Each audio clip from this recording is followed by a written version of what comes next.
Well, good afternoon, Aristo.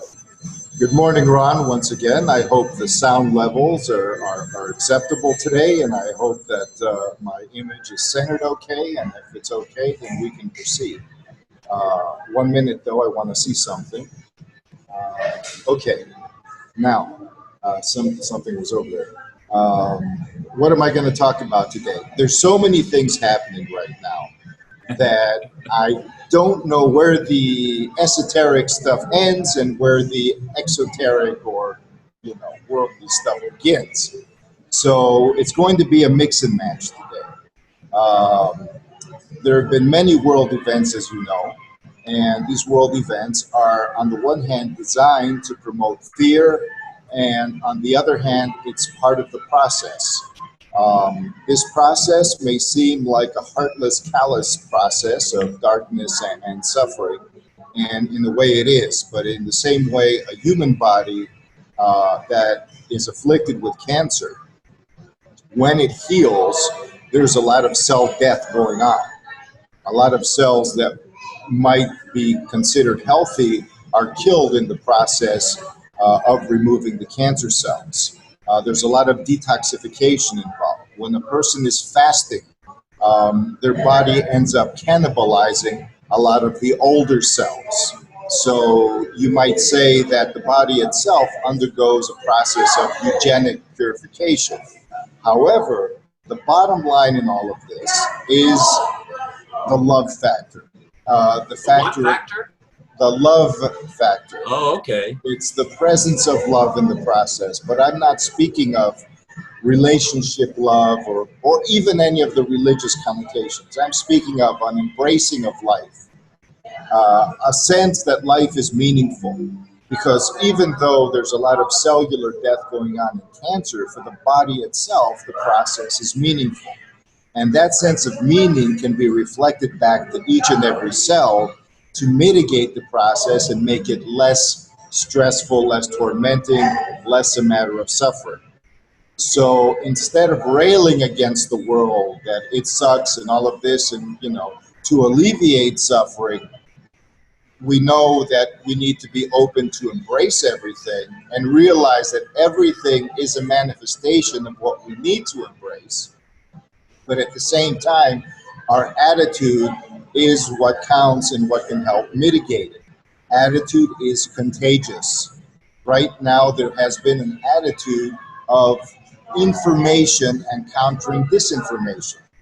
Up until recently, there was an attitude of uh, us all being asleep and buying into the story. And whoever went against that was severely chastised, reprimanded, sanctioned, and could not. It was much more difficult to stand up for the so called truth of the past than it is now because there are many more people standing up. It's become a common meme.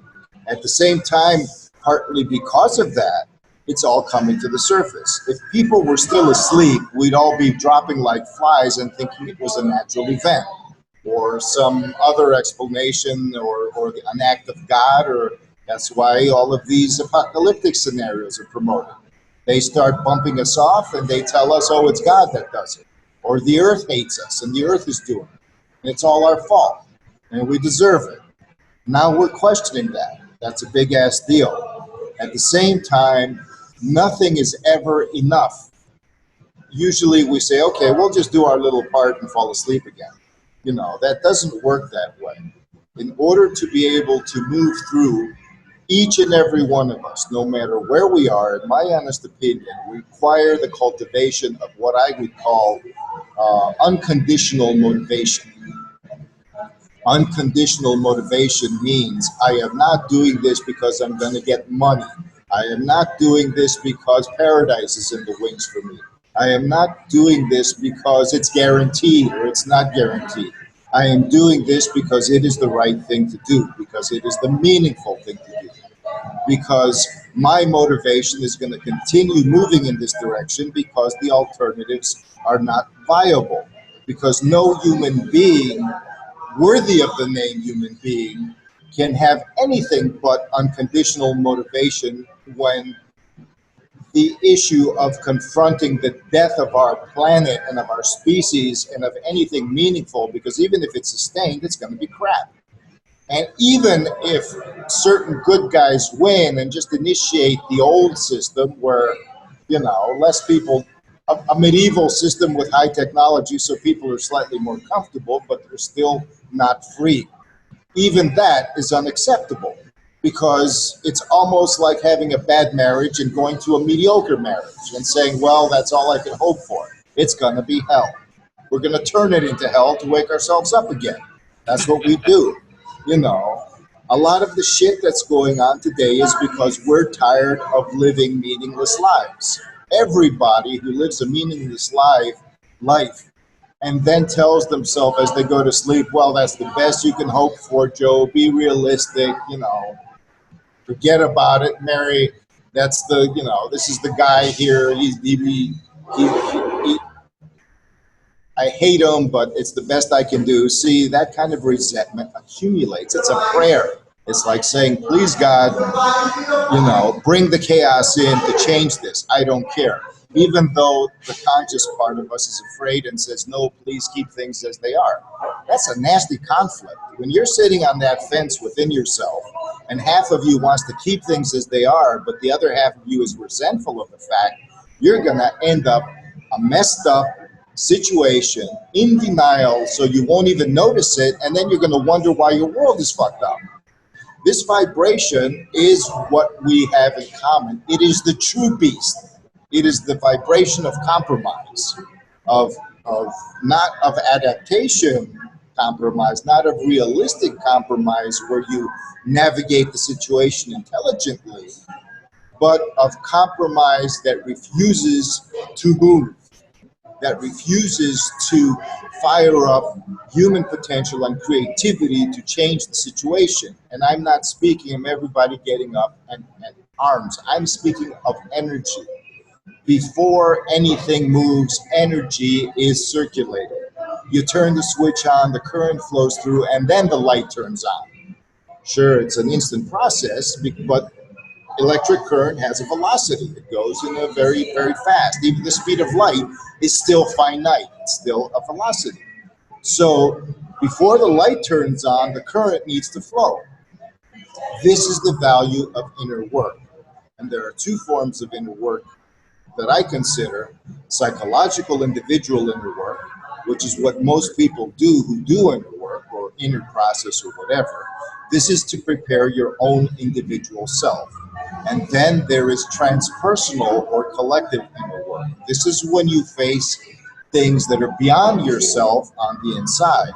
The second is much more difficult than the first, and at this point, most people do not engage in it. Not only that, but anybody who does engage in it and does not have the right outside the box perspective will falter and collapse and withdraw. And it's very easy to do that, to shift from one collective inner work to inner psychological inner work is very easy to shut down without even realizing it. I mean, if you've ever had an intimate conversation with somebody and, things are flowing, then all of a sudden somebody says something that triggers something in somebody else and they shut down. You can see it in their eyes, they glaze over. Or you're talking about the world situation. And you're talking and everything, and then poof, you say something and it clicks and they shut down. That's it. The ears are shut, the eyes glaze over, and they're waiting to hightail it out of there.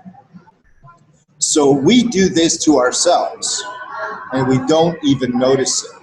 We can notice it, however. This is the value of psychological inner work. You notice the nuances of what's going on within you, because reason, as we have said often, can only go so far. Reason puts you in boxes. It can take you outside of the current box, but it still takes you into another one. And that's a good thing in a way, because it helps you navigate. It keeps references. You don't get lost, and you're able to basically orient yourself. However, it will not give you a realistic perspective. A realistic perspective only comes through feeling that transcends all of the parameters of definition and restriction that relate to conditioning. Our feelings are never conditioned. If we can condition, and they have tried. I mean, when you condition your feelings, you mess up the whole human context. People go insane. Conditioned feelings is mind control. And with no free will, a human being is a zombie. And we're not talking about the mind control of the media and stuff. That's mental conditioning.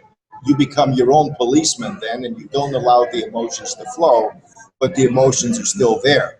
The traumatic mind control that kills your emotions is a whole other level. And psychopaths engage in those things with their own kind, with experimental subjects. This is where the rape trauma comes in, where the torture trauma, where the drug trauma, where all of their nasty Nazi whatever experiments come in. However, if you've just been subjected to mental mind control, no matter how extreme, you still have your, not just your emotions, what we call the, oh, tears and all of that, or laughter or joy, or I'm talking about the subtle feeling sense that even spiritual people recognize. And it's one of the reasons why I see so much New Age disinformation, because it's the one thing in common people in alternative spirituality recognize, that their subtle feeling sense is important. And it's the one thing that can help them get out of their boxes of conditioning, of New Age conditioning. So there's an extra effort to keep the bullshit flowing in the New Age community.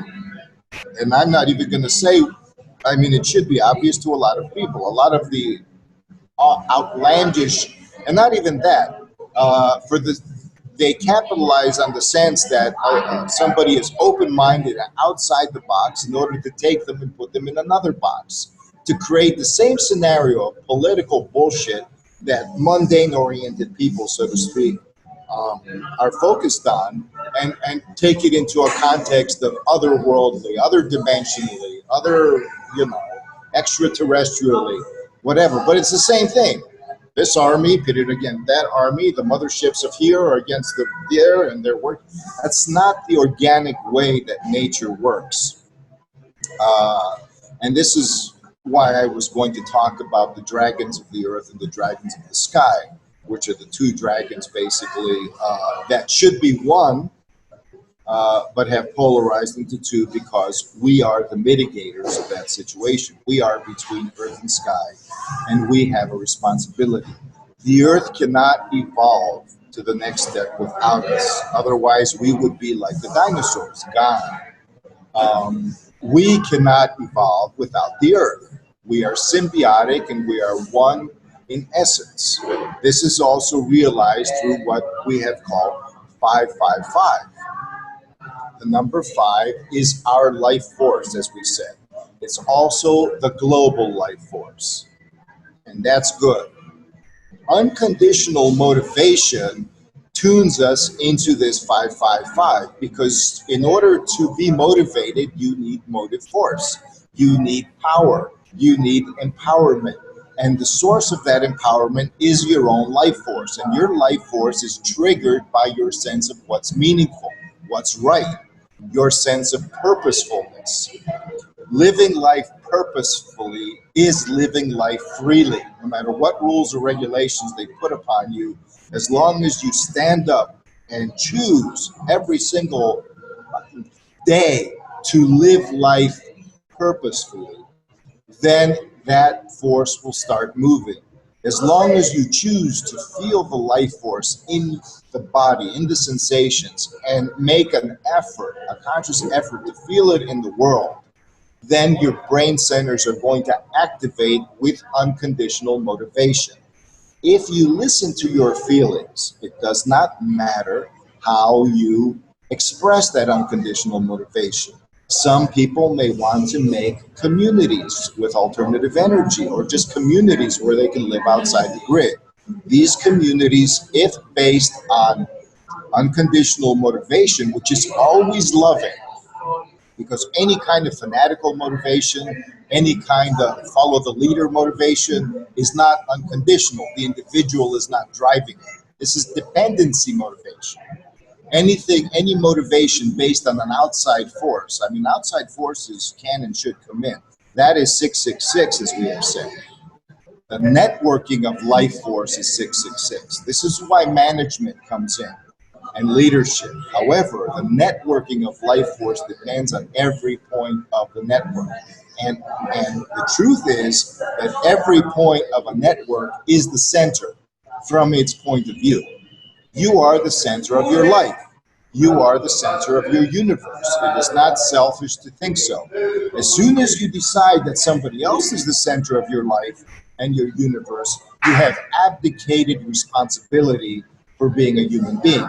You have given fuel to the shadow that tell you that you're just a cockroach that should be stepped upon. And thus, you are not reclaiming your birthright.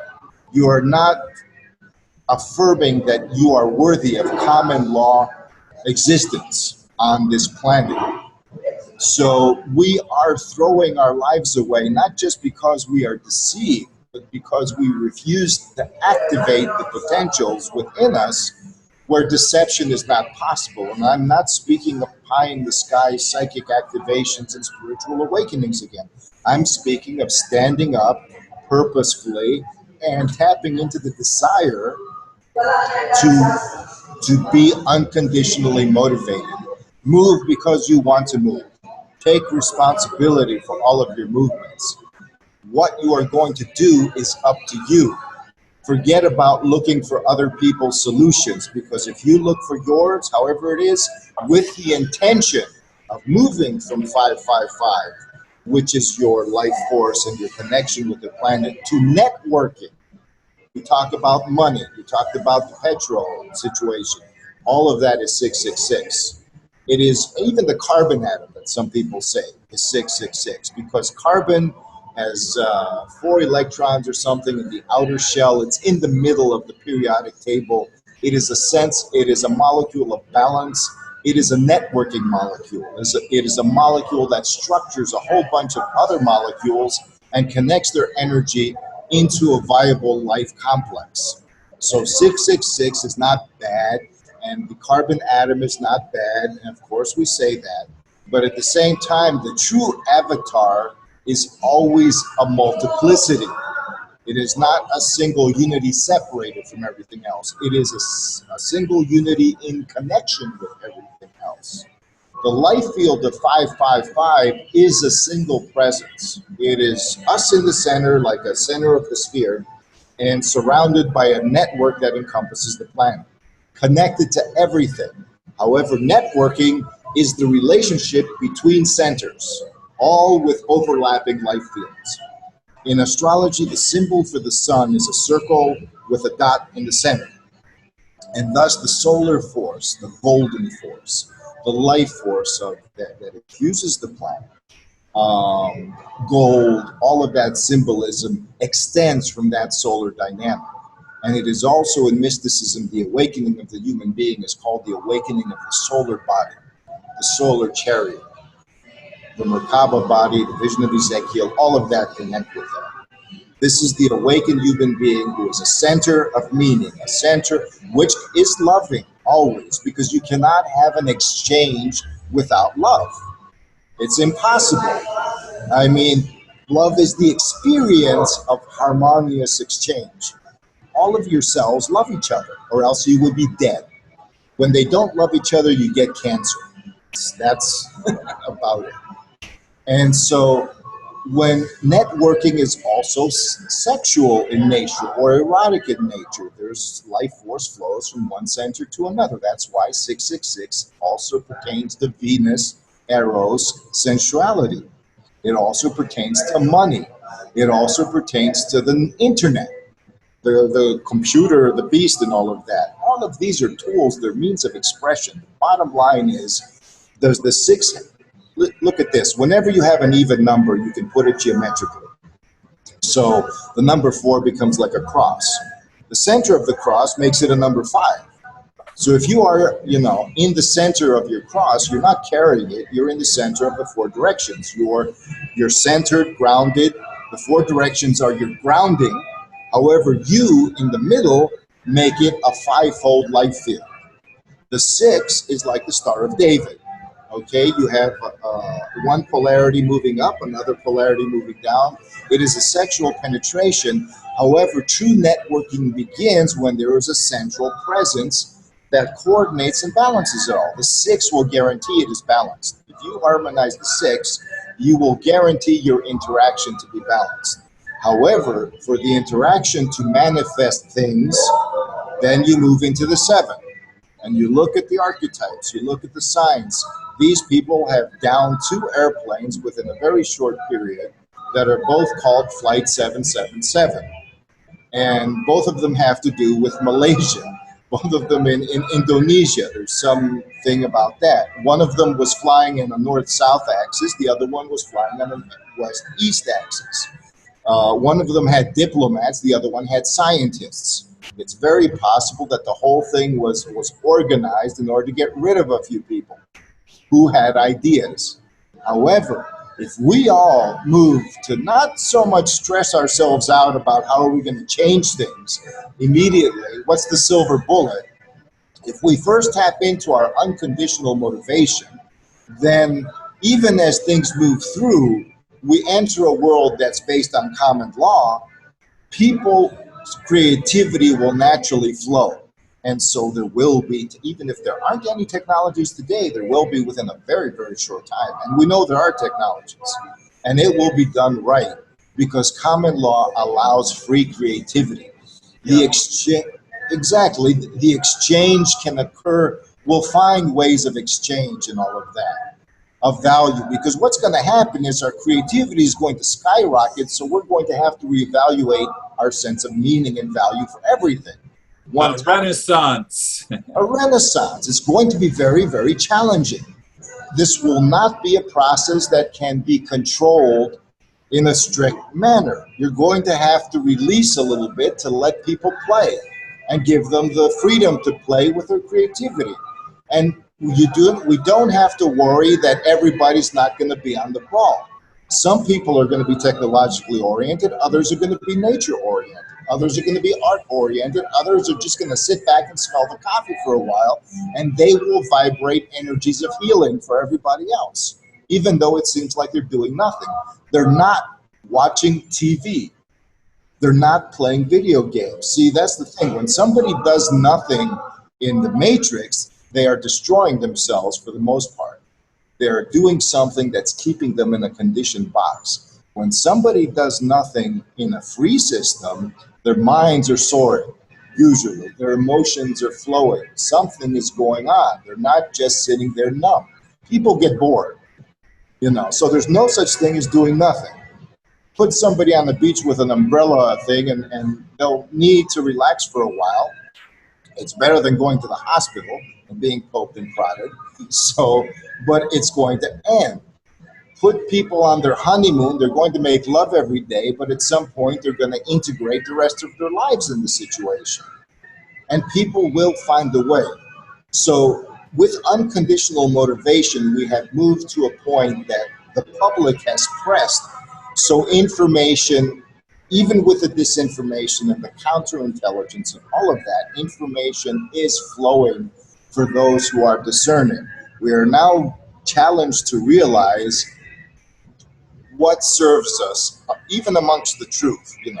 There's information of stuff going on that is true that may not serve us. It may not be relevant. It may be confusing.